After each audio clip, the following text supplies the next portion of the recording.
விஜய் வர்மா வெளியில் வந்து அவரோட ஃபர்ஸ்ட் வீடியோ ரிலீஸ் பண்ணியிருக்காரு. ஃபர்ஸ்ட் வீடியோலேயே அவர் என்ன சொல்லியிருக்காரு அப்படின்னா, மக்கள் எனக்காக ஓட் போட்டு எனக்கு ஒரு ரீஎன்ட்ரி சான்ஸும் கொடுத்துருக்காங்க, செகண்ட் சான்ஸ் கொடுத்துருக்காங்க.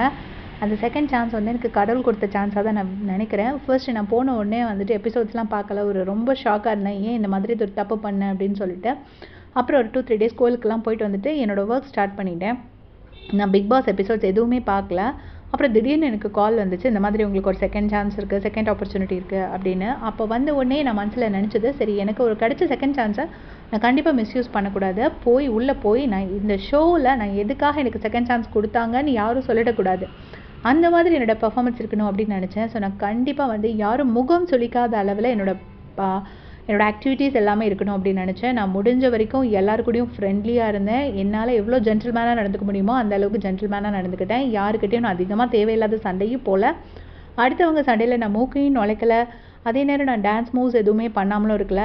டெய்லி டான்ஸ் ஆடினேன், நல்லா குக் பண்ணேன், எல்லாருக்கூடையும் ஃப்ரெண்ட்லியாக இருந்தேன், அந்த மாதிரி இருந்துட்டு இருந்தேன். ஸோ என்னோட கண்ணுக்கு படி யார் கரெக்டாக இருந்தாங்க அப்படின்னு தோணுச்சோ அந்த மாயாவுக்கு நான் சப்போர்ட் பண்ணேன் அப்படின்னு சொல்கிறாங்க. உடனே இந்த மேல் பெர்ஃபார்மன்ஸ் பற்றிலாம் நீங்கள் எப்படி நினைக்கிறீங்க அப்படின்னு சொல்லும்போது, தினேஷ் வந்து விசித்ராமா கூட போட்ட சண்டை நல்லா கொஞ்சம் ட்ராக் லூஸ் பண்ணிட்டாரு. இல்லாமல் இருந்திருந்தால் அவர் வந்து கொஞ்சம் நல்லா ஷைன் பண்ணியிருந்திருப்பாரு அப்படின்னு நினைக்கிறேன் அப்படின்னு சொல்லிட்டு விஜய் வர்மா சொல்கிறாங்க.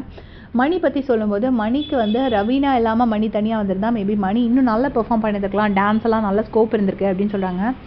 சரி விஷ்ணு பற்றி சொல்லுங்கள் அப்படின்னு சொல்லும்போது, விஷ்ணுவோட கேம் பிளே என்னன்னு புரிஞ்சுக்கவே முடியல. ஏன்னா ஒரு நாள் அப்படி இருக்காரு, ஒரு நாள் இப்படி இருக்காரு அப்படின்னு. அப்புறம் அர்ச்சனா பற்றி சொல்லுங்கள் அப்படின்னு கேட்கும்போது என்ன சொல்கிறாங்கன்னா, அர்ச்சனா வந்துட்டு கொஞ்சமாக நடிக்கிறாங்கன்னு தான் எனக்கு தோணுது. ஏன்னா அவங்க வந்துட்டு ரொம்ப ரியலாக இருக்கிற மாதிரி தோணலை. ஒரு நாள் பார்த்திங்கன்னா ரொம்ப சைல்டிஷாக இருக்காங்க, ஒரு நாள் பார்த்திங்கன்னா செம்மையாக பயங்கரமாக அந்த டீஸ்வரி கேரக்டர் பண்ணாங்க இல்லையா, அந்த கேரக்டர் மாதிரியே ரியலிஸ்டிக்காகவே அதே மாதிரியே இருக்கிறாங்க.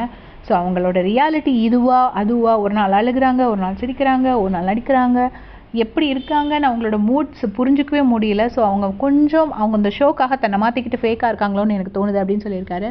ஸோ விஜய் வர்மாவோட இந்த இன்டர்வியூ பற்றி நீங்கள் என்ன நினைக்கிறீங்கன்னு உங்கள் கமெண்ட்ஸில் சொல்லுங்கள்.